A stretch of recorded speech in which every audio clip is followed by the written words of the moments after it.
કલ્પૂસ home ટેસ્ટમાં તમારું સ્વાગત છે। આજે આપણે બનાવશું બટાકાના દાવડા ભજીયા। તેના માટે મેં નાયલોલ કાઠી આવે છે તે લઈ લીધા છે।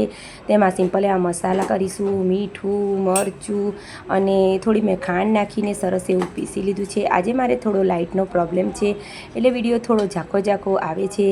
પછી તેમાં અડધું લીંબુ નીચોવી દઈશું અને તેમાં આપણે 4 થી 5 ચમચી જેવું તેલ નાખી દઈશું, તેથી આપણું મિશ્રણ સરસ એવું બનીને રેડી થાય।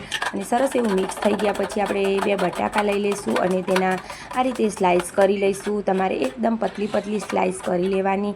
મેં 2 મીડિયમ સાઇઝના બટાકાની સરસ એવી આ રીતે પતલી પતલી સ્લાઇસ બનાવીને રેડી કરી લીધી છે। આપણી બધી સ્લાઇસ થઈ જાય પછી તેને આપણે પાણી નાખીને સરસ એવી ધોઈ લઈશું। પાણી નાખીને ધોવાથી તેમાંથી સ્ટાર્ચનું પ્રમાણ નીકળી જાય છે અને આપણી સ્લાઇસ સરસ એવી રહે છે। એકવાર ધોઈને મેં ફરી તેને પાણી નાખીને તેને એક સાઈડે મૂકી દીધી હતી। પછી આપણે તેને એક કોટનના કપડામાં કોરી કરી લઈશું। તેના માટે મેં આ રીતે એક કોટનનું કપડું લઈ લીધું છે અને બટાકાની સ્લાઇસને આપણે આ રીતે એક એક કરીને ગૂંથવી દઈશું। આ ભજીયા ખાવામાં ખૂબ ટેસ્ટી અને ચટાકેદાર બનીને રેડી થાય છે। આ ખંભાતના પ્રખ્યાત ભજીયા છે, તેને દાવડા ભજીયા પણ કહેવામાં આવે છે। મેં સરસ એવી બધી સ્લાઇસને આ રીતે ગોઠવી દીધી હતી અને ઉપરથી થોડું થોડું આ રીતે પ્રેસ કરતા જઈને બધી સ્લાઇસને સરસ એવી આપણે કોરી કરી લઈશું અને થોડીવાર માટે તેને ફેલાવી દઈશું। ત્યાર પછી આપણે બેસનનું બેટર બનાવીને રેડી કરી લઈશું। તેના માટે એક વાસણમાં મેં 1 વાટકો જેવું બેસન લઈ લીધું છે। તેમાં સિમ્પલ એવા થોડા મસાલા કરી લઈશું, મરચું, થોડું મીઠું નાખી દઈશું, થોડી એવી હિંગ નાખી દઈશું અને સરસ એવું બેટર આપણે બનાવીને રેડી કરી લઈશું। આ રીતનું આપણે સરસ એવું બેટર બનાવીને રેડી કરી લેવાનું છે। તમે જોઈ શકો છો સરસ એવું આપણું બેટર બનીને રેડી થઈ ગયું છે અને આપણી સ્લાઇસ પણ સરસ એવી કોરી થઈ ગઈ છે।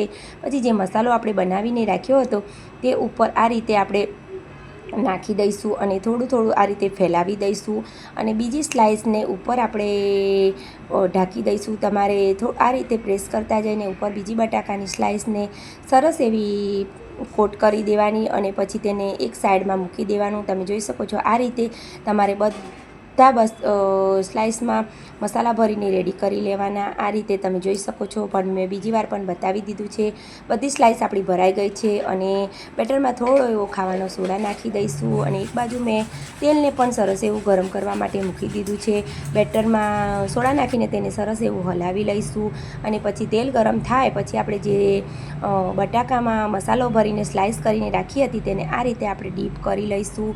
તમારે એ વાતનું ધ્યાન રાખવાનું કે તેમાંથી મસાલો નીકળી ન જાય અને તમારે ઉપર બેટરને સરસ એવું કોટ કરી લેવાનું અને એક એક કરતા જઈ તમારે બધા ભજીયા અંદર નાખી દેવાના। મેં 6 થી 7 ભજીયા અંદર નાખી દીધા છે અને પછી તેને મીડિયમ ગેસની ફ્લેમ પર તમારે સરસ એવા થવા દેવાના, કારણસર આપણે 2 સ્લાઇસ બટાકાની લીધી છે તેથી ચડતા થોડી વાર લાગશે। મારા ભજીયા એકવારના બનાવીને રેડી થઈ ગયા છે।